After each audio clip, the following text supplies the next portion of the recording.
Réalisons-nous que la puissance de la résurrection est la plus grande puissance de Dieu. Dans sa parole, Dieu nous a dévoilé que la résurrection est la consommation de son œuvre. Par la résurrection, Dieu a réalisé sa plus grande œuvre.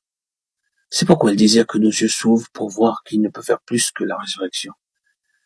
Car ce qu'il a fait en Christ, c'est le sommet de son œuvre. Rien n'a été oublié. Louons le Seigneur car son œuvre est déjà achevée et rien de plus ne peut y être ajouté. Que le Seigneur ouvre nos yeux aujourd'hui pour voir cela, car en voyant l'infinie grandeur de cette puissance, nous l'expérimenterons aussitôt dans nos vies.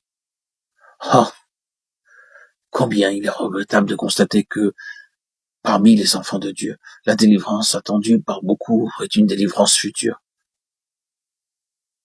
Peut-être se produira-t-elle demain ou bien alors l'an prochain.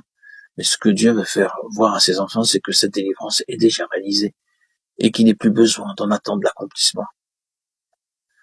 Dans la pensée de beaucoup, leur victoire est une chose future. La réponse à leur espérance, leur attente ou leur prière réside dans le futur.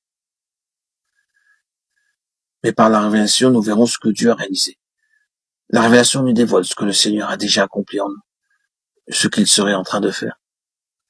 Mais beaucoup espèrent être délivrés un jour futur de la faiblesse ou des défaillances qu'ils connaissaient dans leur vie. Ah, si seulement ils laissaient Dieu ouvrir leurs yeux. Ils comprendraient que ces faiblesses ou ces défaillances ont déjà été traitées sur la croix. Alors, ils pourraient louer Dieu en disant « Oh Dieu, je te remercie et te loue parce que tu l'as déjà accompli.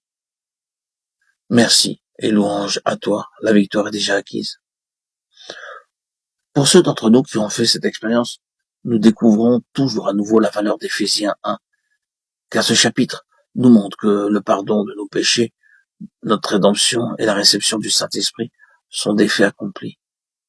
Ce passage nous dit très catégoriquement que nous avons déjà toutes choses en Christ, la seule qui nous soit nécessaire, c'est la révélation.